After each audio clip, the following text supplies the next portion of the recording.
أقسم بيوم القيامة ولا أقسم بالنفس اللوامة أيحسب الإنسان أن لن نجمع عظامه بلى قادرين على أن نسوي بنانه بل يريد الإنسان ليفجر أمامه يسأل أيان يوم القيامة فإذا برق البصر وخسف القمر وجمع الشمس والقمر يقول الإنسان يومئذ أين المفر كلا لا وزر إلى ربك يومئذ المستقر ينبأ الإنسان يومئذ بما قدم وأخر بل الإنسان على نفسه بصيرة ولو ألقى معاذيره لا تحرك به لسانك لتعجل به إن علينا جمعه وقرآنه فإذا قرأناه فاتبع قرآنه ثم إن علينا بيانه كلا بل تحبون العاجلة وتذرون الآخرة وجوه يومئذ ناظرة إلى ربها ناظرة ووجوه يومئذ باسرة تظن أن يفعل بها فاقرة. Non, je jure par le jour de la résurrection. Mais non, je jure par l'âme qui ne cesse de se blâmer. L'homme pense-t-il que nous ne réunirons jamais ses os? Mais si, nous sommes capables de remettre à leur place les extrémités de ses doigts. L'homme voudrait plutôt continuer à vivre en libertin. Il interroge. À quand le jour de la résurrection? Lorsque la vue sera éblouie, et que la lune s'éclipsera, et que le soleil et la lune seront réunis, l'homme ce jour-là dira, où fuir? Non, point de refuge. Vers ton Seigneur sera ce jour-là le retour. L'homme sera informé ce jour-là de ce qu'il aura avancé et de ce qu'il aura remis à plus tard. Mais l'homme sera un témoin perspicace contre lui-même, quand même il présenterait ses excuses. Ne remue pas ta langue pour hâter sa récitation. Son rassemblement dans ton cœur et sa fixation dans ta mémoire nous incombent, ainsi que la façon de le réciter. Quand donc nous le récitons, suit sa récitation. À nous, ensuite, incombera son explication. Mais vous aimez plutôt la vie éphémère, et vous délaissez l'au-delà. Ce jour-là, il y aura des visages resplendissants, qui regarderont leur Seigneur, et il y aura ce jour-là des visages assombris, qui s'attendent à subir une catastrophe. Assalamu alaikum wa rahmatullahi wa barakatuh. Que la paix soit sur vous ainsi que la miséricorde et la bénédiction. Alors cette cérémonie d'ouverture des Jeux Olympiques à Paris a beaucoup fait parler, a fait couler beaucoup d'encre, a fait naître beaucoup de polémiques et a rapproché certains et a divisé d'autres. Et plusieurs jours après, les gens en parlent encore et sont choqués. Sont choqués de l'absurde, sont choqués de l'immoralité qui a été propagée, sont choqués finalement de quoi? D'une suite logique des événements finalement. Et de ce qui se passe depuis des années, des décennies dans le monde occidental. Sauf que c'était un peu plus caché. Bon, toute cette décadence, elle est visible dans certains endroits, dans certains lieux. Mais exposée comme ça devant des milliards de spectateurs et téléspectateurs à travers le monde pour une cérémonie d'ouverture d'un événement planétaire comme les Jeux Olympiques a choqué beaucoup de monde. Et finalement, le système a envoyé un message et a annoncé la couleur finalement de ce que veut propager le système dans les décennies, dans les années et dans les décennies à venir. Ça fait un peu suite avec la précédente intervention que j'avais fait par rapport au paradis illusoire, par rapport à la destruction de tout ce qui était ancien et la promotion de toute la décadence nouvelle. Donc on est en plein dedans. On est en plein de ce que j'expliquais justement quelques jours avant cette cérémonie. Sans bien évidemment savoir ce qui allait se passer, mais c'est prévisible, quoi. C'est-à-dire qu'on le voit, on voit arriver le plan gros comme une maison, mais pour savoir ça, il faut se rapprocher de la révélation du Coran et de la Sunna. Si tu ne te rapproches pas de la révélation divine, tu ne vas pas savoir ce que préparent les créatures. Parce qu'Allah subhanahu wa ta'ala nous explique et nous conte les récits passés et le plan de Satan et ses suppôts qui ont annoncé la couleur dans cette cérémonie, où le message était finalement, il n'y a plus de tradition, il n'y a plus de morale, il n'y a plus d'interdit. Un monde finalement libre, entre guillemets, c'est-à-dire soumis à Satan et à ses suppôts, et à la décadence, où finalement chacun se divinise, c'est-à-dire on est en plein dans le système du Dieu homme, chaque personne se divinise, et on a eu ça parce que c'est des plans, des agendas qui sont à long terme, c'est ça qu'il faut comprendre. C'est-à-dire qu'on a eu d'abord le cinéma, avec des grands films qui duraient 2, 3 heures, 4 heures, où on a divinisé des acteurs et des actrices. Après, il y a eu les séries. Après, il y a eu les téléréalités, où finalement chacun, après avoir passé un casting, pouvait devenir une icône, en quelque sorte, en allant participer à une télé-réalité, à la télévision. Ça c'est fin 90, début 2000, dans les années 2000. Et après, avec l'avènement des réseaux sociaux, on a eu finalement chacun, chez soi, sans passer de casting. Il faut juste une connexion Internet, un ordinateur, un smartphone, et tu peux te diviniser ta vie finalement, et promouvoir tes passions, tes envies, avoir des suiveurs qui vont te suivre dans tes délires et dans tes passions, et promouvoir finalement ta passion que tu as à diviniser, en fait. On est dans les deux divinisations, c'est-à-dire se diviniser soi-même et diviniser sa passion. Il y a ceux qui divinisent les voitures, d'autres les sacs à main, d'autres le maquillage, d'autres les vêtements, etc. etc. Mais c'est subtil, tout ça. Si vous dites ça à ces gens, donc ce qu'on appelle les influenceurs, etc., si vous expliquez ceci aux gens, ne vont pas comprendre, mais non, rien à voir, etc. Oui, parce que c'est la ruse de Satan, justement. Parce que Satan, il t'attaque pas frontalement, c'est une ruse. C'est pour ça qu'Allah subhanahu wa ta'ala, dans plusieurs versets, nous dit « Ne suivez pas les pas de Satan ». Il nous a pas dit « Ne suivez pas Satan », les pas de Satan. Et la subtilité de ceci, comme nous expliquent al-ulama, les savants, c'est que c'est petit à petit. C'est-à-dire, Allah Ta'ala ne t'a pas dit ne suis pas Satan, il t'a dit ne suis pas les pas de Satan, parce que Satan, il va t'emmener petit à petit. C'est comme l'alcoolique qui buvait un verre par semaine, après c'était un verre par jour, après une bouteille par jour, et après le gars il finit alcoolique avec 3 bouteilles de vin par jour. C'est petit à petit. Tout le monde, ceux qui jouent au casino, ils allaient 1 fois par semaine, après 2 fois par semaine, et après 10 fois par jour maintenant avec à partir de la maison avec sur internet, les gens peuvent malheureusement s'effondrer sur ces jeux en ligne, et perdre leur vie, perdre leur argent, perdre tout finalement. Combien ont perdu des familles, des mariages, etc. à cause de ces mots MAUX, que sont l'alcool par exemple, que sont les jeux d'argent, etc., etc., la drogue, etc.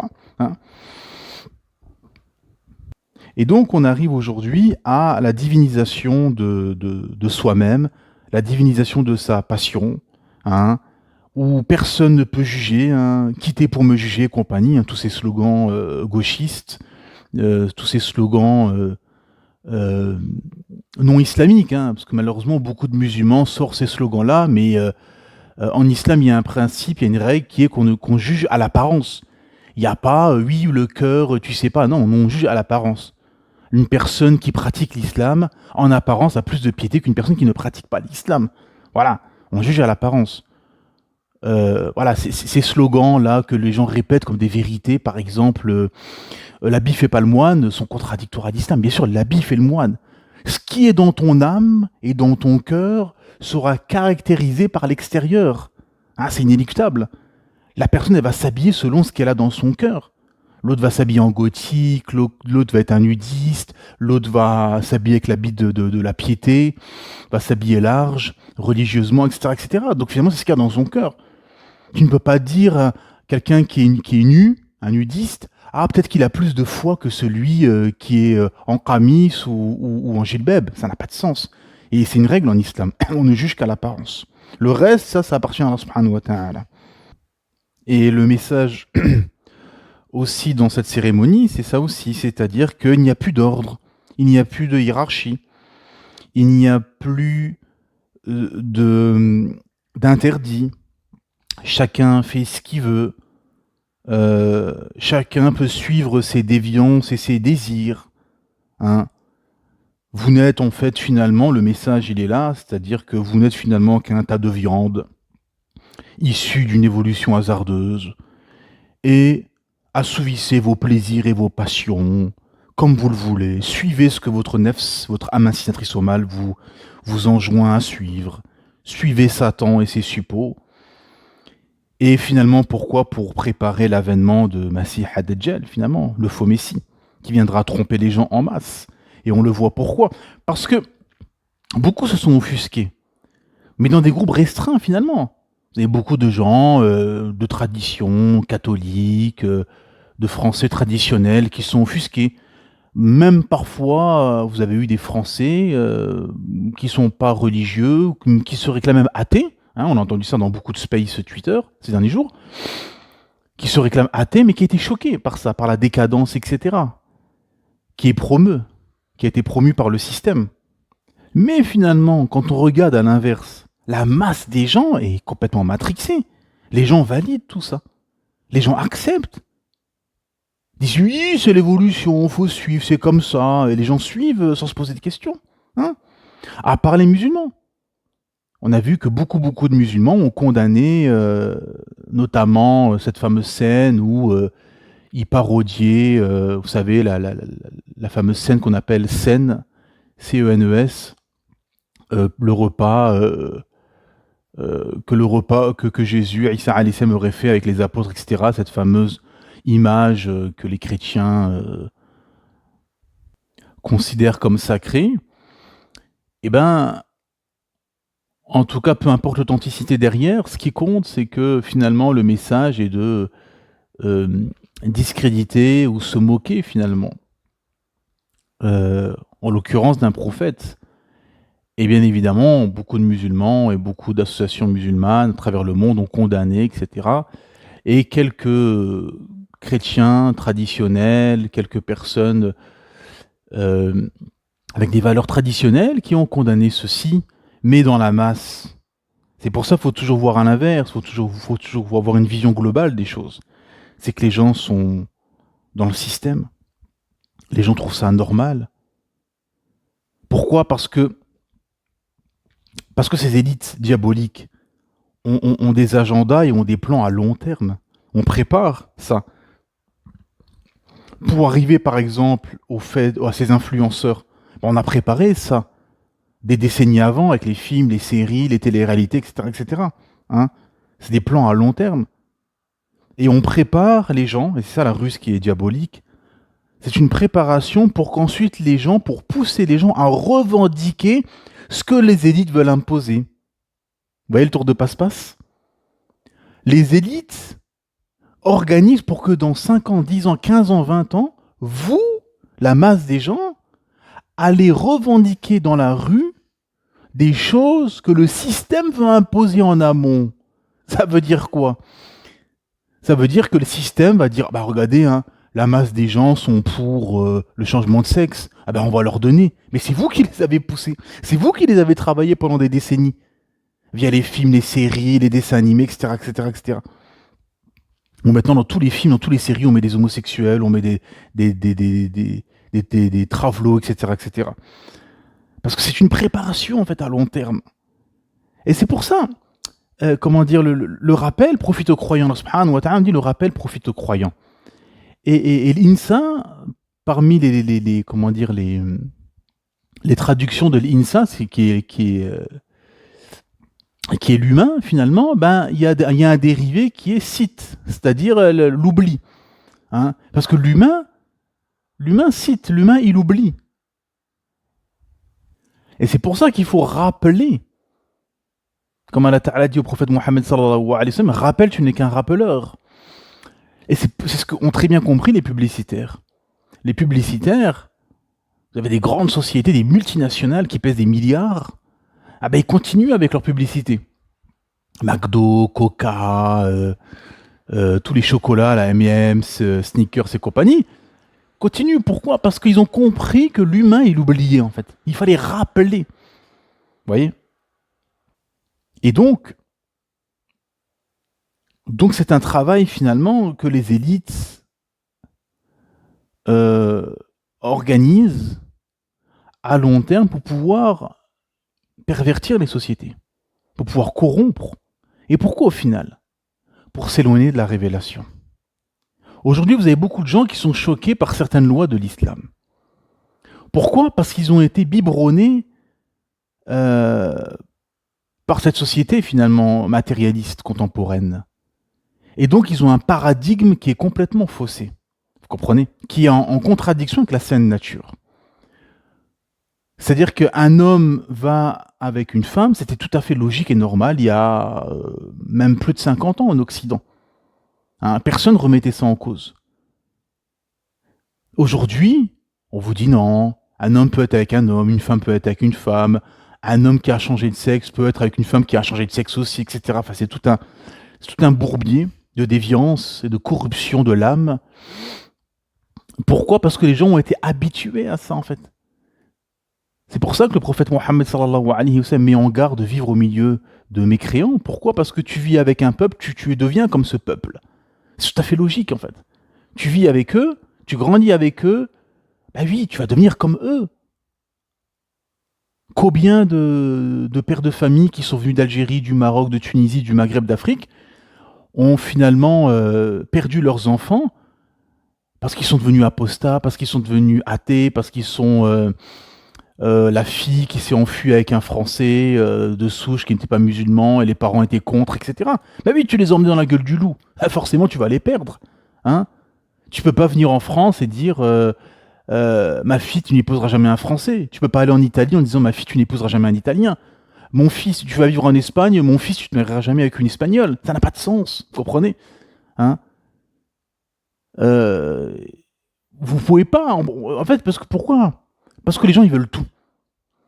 Ils veulent vivre au milieu des incroyants et ne pas être touchés par ceci. Ce n'est pas possible. C'est pour ça que le musulman doit vivre en terre d'islam et être loin du mal des gens qui sont incroyants. Et encore plus dans cette époque. Parce que les incroyants de l'époque, c'est des gens traditionnalistes, qui avaient des croyances et des valeurs communes aux musulmans. Les chrétiens, par exemple, ont des valeurs communes aux musulmans. Mais un athée, il n'a aucune valeur commune avec un musulman. Un athée, et c'est pour ça qu'aujourd'hui, beaucoup vous disent, oui, comment ça se fait, pays chrétien, etc. Les gens qui sont offusqués, notamment dans des space Twitter, oui, sur la France chrétienne, etc. Mais la France n'est plus chrétienne. Il n'y a plus de pays chrétiens. Il n'y a plus de pays chrétiens. Il y a des pays qui se réclament de tradition chrétienne, oui, mais il n'y a plus de pays chrétiens. C'est-à-dire que tous les pays, dans leur constitution, sont des républiques, des démocraties laïques. Vous comprenez? Il y a plus, ce sont des pays athées. En fait, c'est quoi la laïcité? C'est l'athéisme, voilà.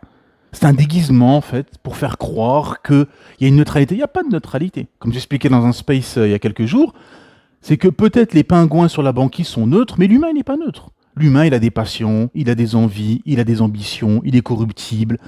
il tend vers une idéologie ou une autre. C'est comme ça. Hein. L'humain, il est comme ça, il a le libre arbitre, inéluctablement. Il y a des choses qui vont lui plaire, des choses qui ne vont pas lui plaire, il va être tenté, et il va être influencé par le contexte dans lequel il va évoluer. Et donc la laïcité, c'est un dogme athée, en fait, pour athéiser les populations. Et ça a marché en France, par exemple. Avant la loi de la laïcité en décembre 1905, les Français à 80% à peu près étaient croyants chrétiens. Et 100 ans plus tard, c'est le contraire. 80% des Français se réclament athées, agnostiques, sans religion et compagnie. Hein.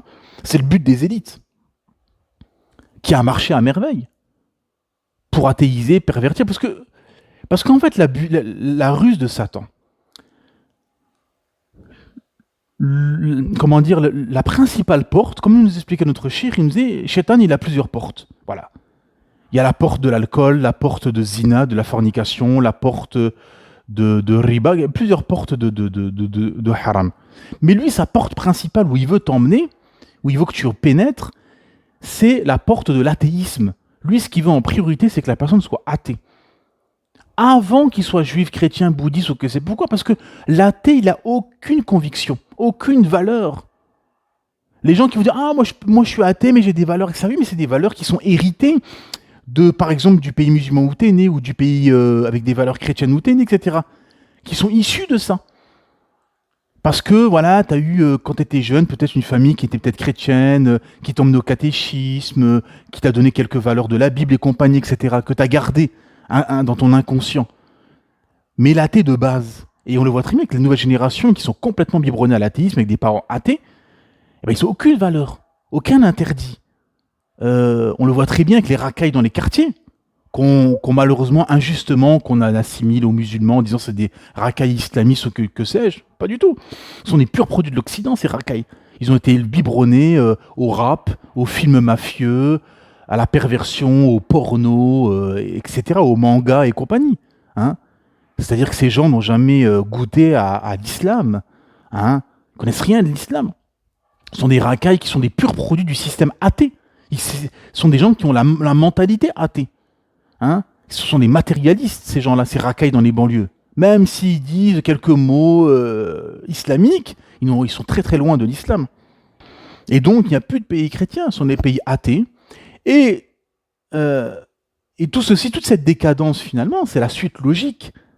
Hein, comme on avait expliqué dans l'intervention précédente, avec la laïcité, avec des mouvements comme mai 68, ou avec la revendication de perversion, de plus de patriarcat, de plus de hiérarchie, une égalité totale et compagnie. Les États-Unis d'Europe, avec le pouvoir central à Bruxelles qui fait que les États sont plus souverains. Hein, si demain l'Italie veut établir la peine de mort parce qu'ils en ont marre des meurtres et compagnie, ben ils ne pourront pas, parce que Bruxelles leur dira non, vous avez signé des traités sur des libertés individuelles et compagnie. Donc c'est le piège juridique européen. Je ne peux plus faire de loi dissuasive. Hein, parce que j'explique à certains patriotes sur Twitter qui disent oui, regardez tous les crimes qu'il y a à chaque fois faits par des immigrés. Ils ramènent tout à l'immigration. Non, le problème n'est pas l'immigration en soi, le problème de tous ces crimes faits par des gens immigrés, sans papier et compagnie. Non, le problème à la base, c'est que tu n'as pas de loi tranchante et dissuasive. Hein. Il y a certains pays dans le monde, peu importe d'où tu viens, du Japon, d'Alaska, de Tunisie, du Brésil, de Norvège, de Chine ou que sais-je, peu importe d'où tu viens,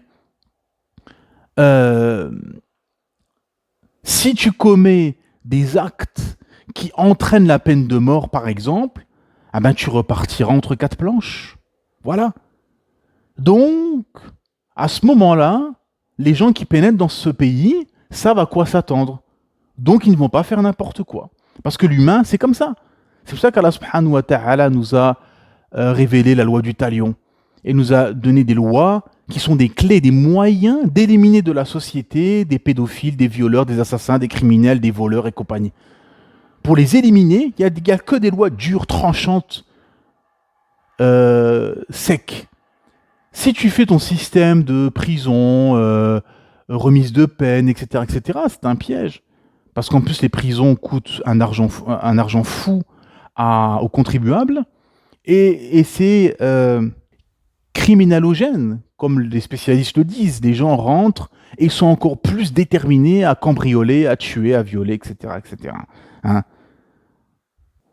Et donc, tu seras prisonnier de ton paradigme, en fait. Et comme je disais précédemment, des gens sont choqués ou sont interpellés par des lois islamiques, oui, parce qu'ils ont été biberonnés dans un système, finalement, décadent, anti-interdit. Parce que c'est quoi le système occidental matérialiste, finalement? C'est quoi? C'est assouvir tes passions, assouvir tes désirs, suis ton nefs. Et l'islam, c'est quoi? C'est tout le contraire. C'est fais un jihad fin nefs, fais un effort sur ton âme, empêche-toi, retiens-toi. T'as des lignes rouges, applique la sharia pour toi. Comme a dit Cheikh Albani rahimahullah, appliquez la sharia dans votre cœur et sera établie sur votre terre. Allahu Akbar. Toi-même, chaque musulman, il applique la sharia pour lui. Il ne tue pas, il vole pas, il ment pas, il triche pas, il ne transgresse pas, etc., etc. Enfin, il fait cet effort, en tout cas. Ça peut arriver de pécher, de tomber dans des transgressions, de tomber. Mais comme le prophète Mohammed sallallahu alayhi wa sallam nous a dit, tout Bani Adam est pécheur, et le meilleur des pécheurs est celui qui se répand. Hein, ce hadith qui est connu. Et c'est pour ça que, comme j'expliquais dans un space Twitter, c'est que je défie quiconque de venir nous dire, à nous musulmans, que des lois islamiques et que les interdits islamiques sont pas bons pour l'humain, ou seraient bons.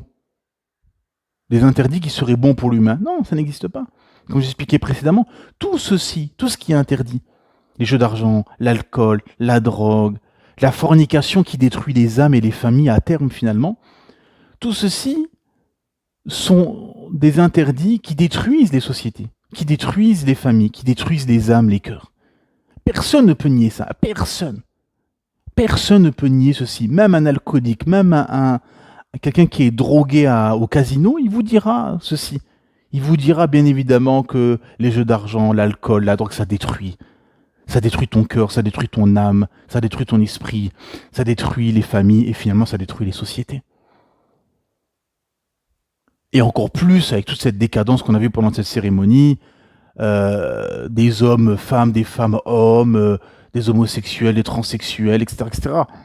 Là, on est vraiment dans la perversion absolue. On est pire qu'à Sodome et Gomorrhe. Pire qu'à Sodome et Gomorrhe encore. Et donc, c'est ce qui s'annonce, mes frères et sœurs, et vous qui n'êtes pas musulmans, c'est finalement une annonce du projet à venir, hein. Parce que d'ailleurs, il se cache même plus, hein. Vous avez Jacques Attali qui a fait une vidéo, qui a tourné sur Twitter, qui expliquait ceci, qui a dit on verra si les gens vont prendre, si ça va prendre, etc. C'est-à-dire que leur perversion et leur plan, c'est du long terme. Et c'est pour ça que dans l'intervention précédente, je parlais de séries, de films qui ont influencé, qui ont un impact certain sur tout le monde finalement. Parce que c'est un moyen magistral pour diffuser des idées. Hein.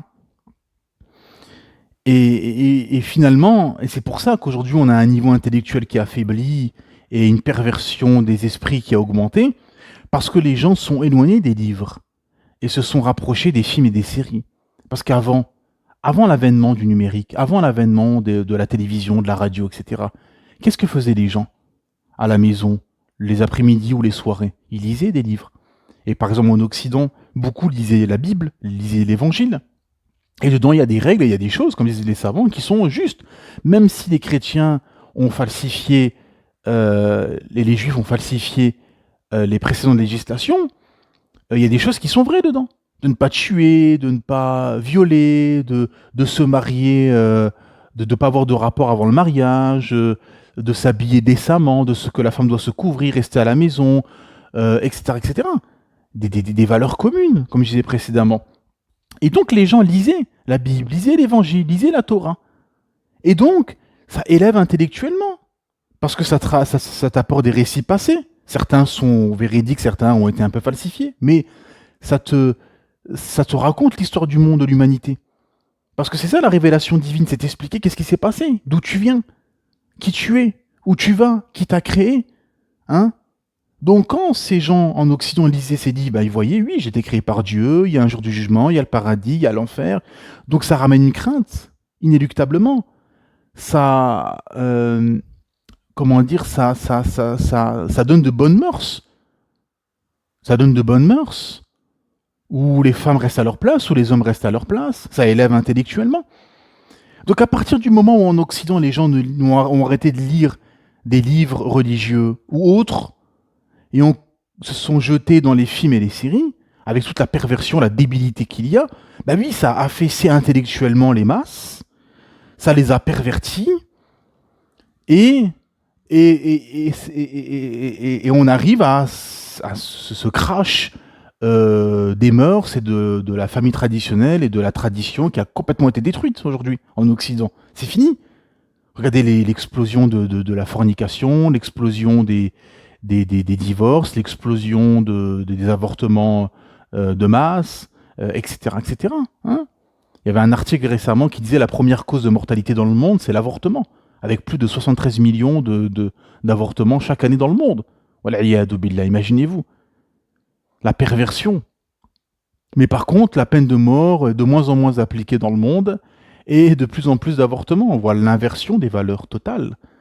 C'est-à-dire qu'un violeur multirécidiviste, on le laisse en prison avec un risque qui ressort.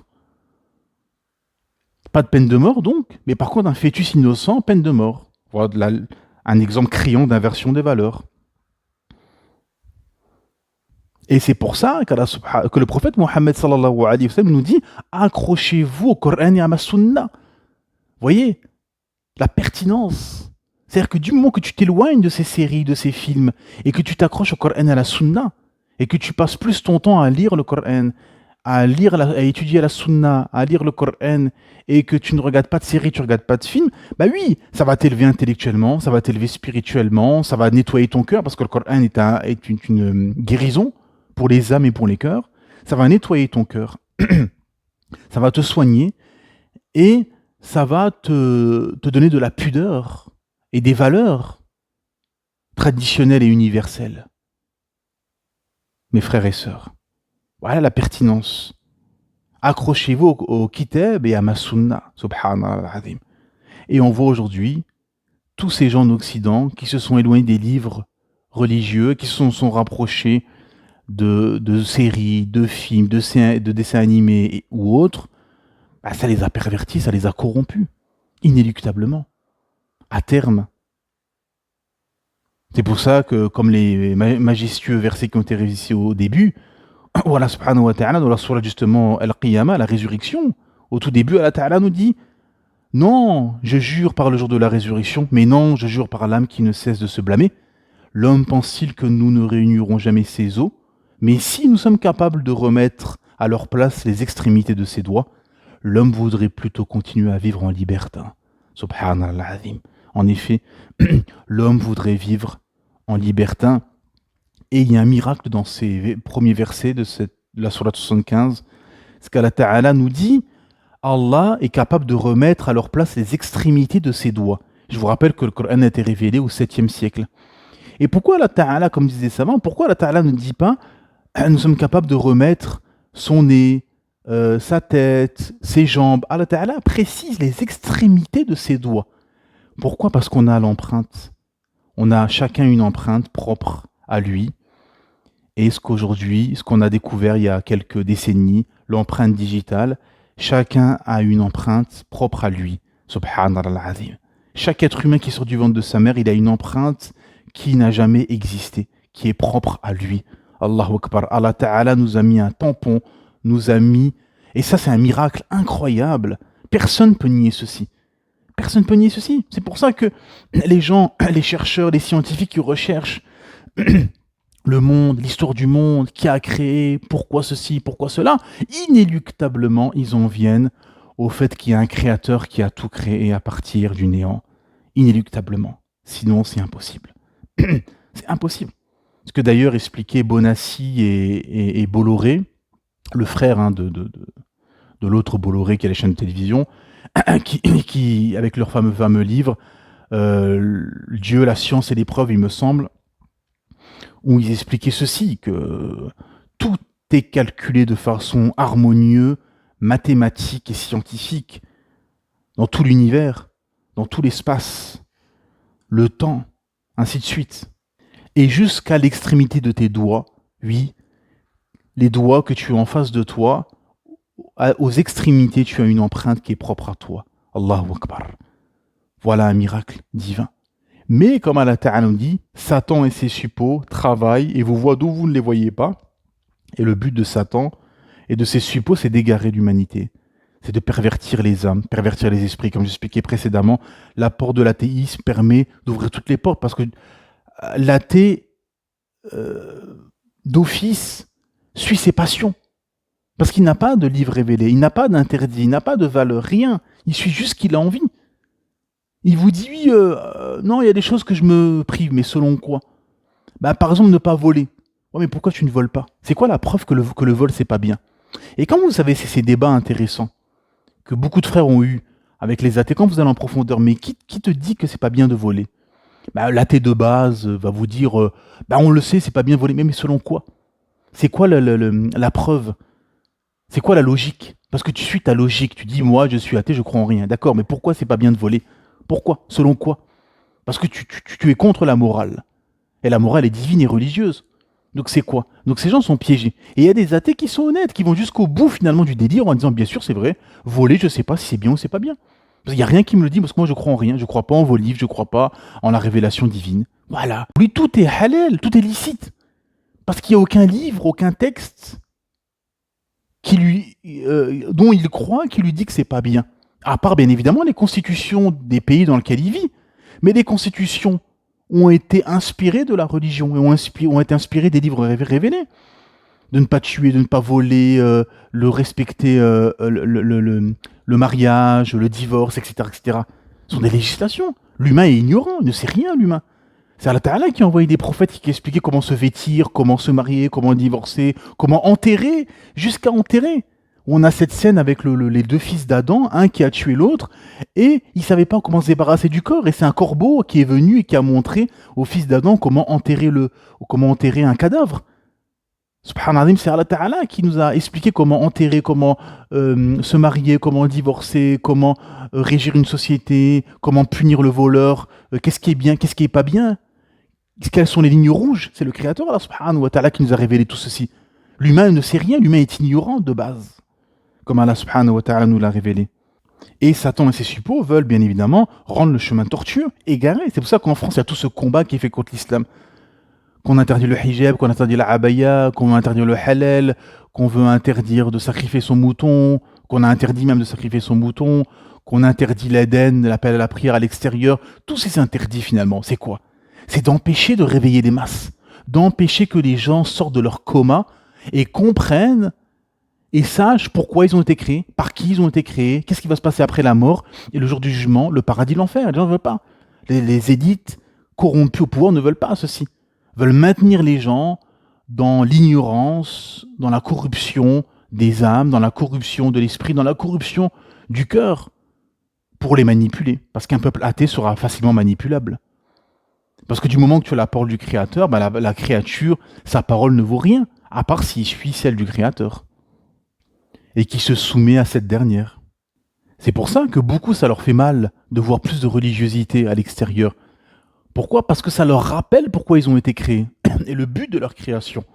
Beaucoup vous disent, oui, on entend ça parfois dans les space Twitter, viennent défendre des petits soldats comme ça de la laïcité. Oui, non, la laïcité, c'est chacun à la maison, chacun fait sa religion à la maison. À l'extérieur, c'est la neutralité. Oui, comme ça, à l'extérieur, c'est la décadence, la perversion, il y a plus de morale, il n'y a plus rien, chacun fait ce qu'il veut.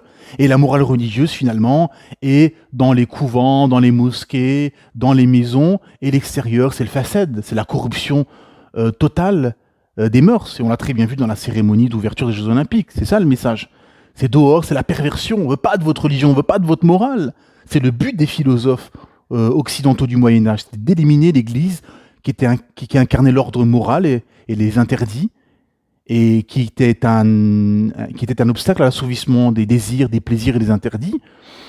Et c'est ce qui s'est passé, et tout ceci est la suite logique de tout ce qui s'est passé en Occident finalement. Hein? Donc les gens, oui, ce sont les soldats acharnés de la laïcité. Pourquoi? Parce que ça leur permet d'assouvir leur passion. Comme cette journaliste qui a dit sur un plateau de télé, je bénis tous les jours la laïcité. Oui, parce que elle te permet d'assouvir tes passions, tes penchants, et de suivre finalement tes déviances et ce que ton âme incitatrice au mal t'incite à commettre. Hein?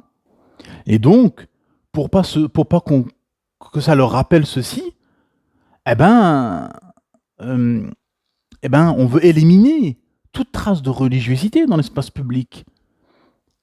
Beaucoup de musulmans s'offusquent et disent mais pourquoi les chrétiens, on leur dirait, parce que les chrétiens ils ont été éliminés. Les chrétiens en soutane ou les sœurs chrétiennes voilées, très bien voilées, machallah, les sœurs chrétiennes de façon légiférée islamiquement, encore mieux que beaucoup de musulmanes, ils sont dans leur temple, dans leur couvent, donc on ne les voit pas. Donc ça ne dérange pas. Mais comme les musulmans et les musulmanes sont visibles et on les voit dans la société, ça dérange parce que ça rappelle pourquoi tu as été créé. Ça rappelle qui est ton créateur. Ça rappelle le but de ton... Parce que Allah subhanahu wa ta'ala a essuyé du dos d'Adam toute la descendance. Et toute la descendance d'Adam a fait allégeance au créateur unique, à notre créateur Allah subhanahu wa ta'ala. Et tu leur rappelles en fait. On revient à ce que je disais au tout début. Le rappel. Parce que l'humain, il oublie. Et c'est pour ça que quand vous parlez aux gens, ça les touche au plus profond d'eux. Quand vous rappelez l'islam, quand vous rappelez la révélation, quand vous rappelez pourquoi il existe. Contrairement à ces sociétés et à ce système qui promeut la fameuse théorie diabolique qui a été réfutée depuis longtemps de l'évolution des singes, ça veut dire quoi, comme disait notre shir? Ça veut dire qu'il n'y a plus Adam, il n'y a plus Ève, il n'y a plus de créateur, il n'y a plus de paradis, il n'y a plus d'enfer, il n'y a plus de jour du jugement. Donc fais ce que tu veux, profite et transforme ce bas monde qui est qu'un passage et qui est une épreuve et un test comme un paradis. Et voilà le piège diabolique. Alors que notre passage sur terre finalement, c'est de nous préparer, et c'est ce que beaucoup de musulmans n'ont pas compris finalement et s'appesantit sur cette terre. Non, comme a dit Hassan al-Basri, rahimahullah, ne t'appesantis pas dans ce bas monde. Adam y est descendu en guise de châtiment. Allahu Akbar. Et c'est exactement ça. Le fils d'Adam est descendu dans ce bas monde comme châtiment. C'est une punition. Mais notre but, c'est de revenir dans notre première demeure qui est le paradis. Et ce bas monde n'est qu'un test. C'est une épreuve, mes frères et sœurs. C'est un test où il faut utiliser les moyens matériels, les montures, l'argent, etc., comme un moyen pour te rapprocher de notre créateur Allah subhanahu wa ta'ala, et non une finalité. Ce qu'a propagé le système matérialiste. Non, le spirituel, le monothéiste musulman croyant spirituel, utilise seulement ce qu'il a besoin et le matériel qu'il a, il l'utilise dans le bien, de se rapprocher de son créateur Allah subhanahu wa ta'ala, de l'utiliser pour gagner des hasanat, de donner aux pauvres, de faire le bien, de faire la charité, d'utiliser cet argent pour faire le hajj, le pèlerinage, la umrah, d'être un moyen pour immigrer dans un endroit islamique et un endroit préservé, ainsi de suite. Tout ceci sont des moyens pour te rapprocher de ton créateur Allah subhanahu wa ta'ala, non une finalité.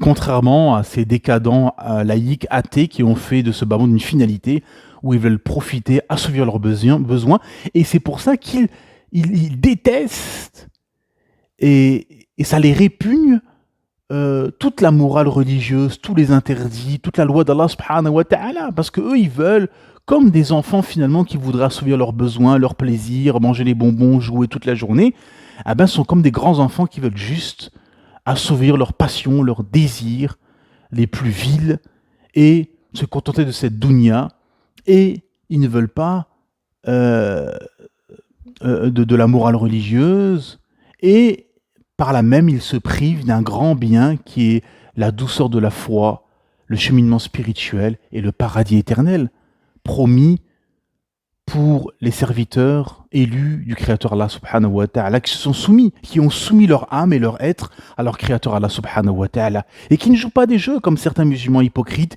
qui sont entre les deux, entre le matériel, entre le spirituel, entre la dunya, entre l'akhira. Non, il faut choisir à un moment donné. Où c'est ce bas monde, wal'iyadu billah, et en sachant qu'en suivant ce bas monde et les gens de la dunya et les passions et les désirs et le matériel, tu risques l'enfer, ou bien c'est l'au-delà, et tu te désavoues des ennemis d'Allah, tu te désavoues de ce système corrompu, de cette perversion, de cette décadence qu'ils veulent généraliser, on l'a très bien vu dans cette cérémonie, et et tu te désavoues de Satan et ses suppôts et de tout, finalement, tous ces ennemis du Créateur Allah subhanahu wa ta'ala, tu te soumets complètement à ton Créateur Allah subhanahu wa ta'ala, et tu auras la récompense le jour du jugement, comme Allah subhanahu wa ta'ala nous l'a révélé à la fin de la sourate Abasa, la sourate 80, quand il nous explique que chacun, le jour du fracas, chacun s'enfuira. L'homme s'enfuira de son frère, de sa mère, de son père, de sa compagne et de ses enfants. Chacun s'enfuira. Parce que ce sera terrible ce jour-là. Car chacun d'eux, ce jour-là, aura son propre cas pour l'occuper. Ce jour-là, il y aura des visages rayonnants, riants et réjouis, alhamdulillah, les croyants sincères. De même qu'il y aura ce jour-là des visages couverts de poussière, recouverts de ténèbres. Voilà les infidèles, voilà les libertins. Subhanallah, les derniers versets de la sourate 80. En effet, tous ces pervers qui ont profité de cette dunya, qui ont eu un triomphe et une gloire ponctuelle, finalement sera un regret immense le jour des comptes. Ils admettront et ils plaideront coupables de leur corruption de l'âme et de leur mécréance. Et on va finir avec ce hadith magistral que j'ai posté sur YouTube et sur Twitter, où le prophète Mohammed sallallahu alayhi wa sallam nous dit « Encouragez le bien et interdisez le blâmable jusqu'à ce que vous voyez que l'avarice est loi, que les désirs sont assouvis, que ce bas monde est préféré à l'au-delà et que chacun est infatué de son opinion. À ce moment-là, occupez-vous de vous-même et fuyez le public. Des jours pénibles viendront après vous. Vivre à cette époque nécessitera pour les musulmans une patience équivalente à celle qu'il faut pour tenir du charbon ardent dans sa main. Quiconque à ce moment-là sera capable d'avoir cette patience recevra la récompense de 50 personnes. Les Sahaba ont dit « Minhum », la récompense de 50 de eux. Et le prophète Mohammed sallallahu alayhi wa sallam leur a dit « Minkum », de vous, la récompense de 50 Sahaba, rapporté par At-Tirmidhi Abu Daoud. Subhanak wa bihamdik, shadu an la ilaha illa ant, astaghfiruka wa atubu ilayk.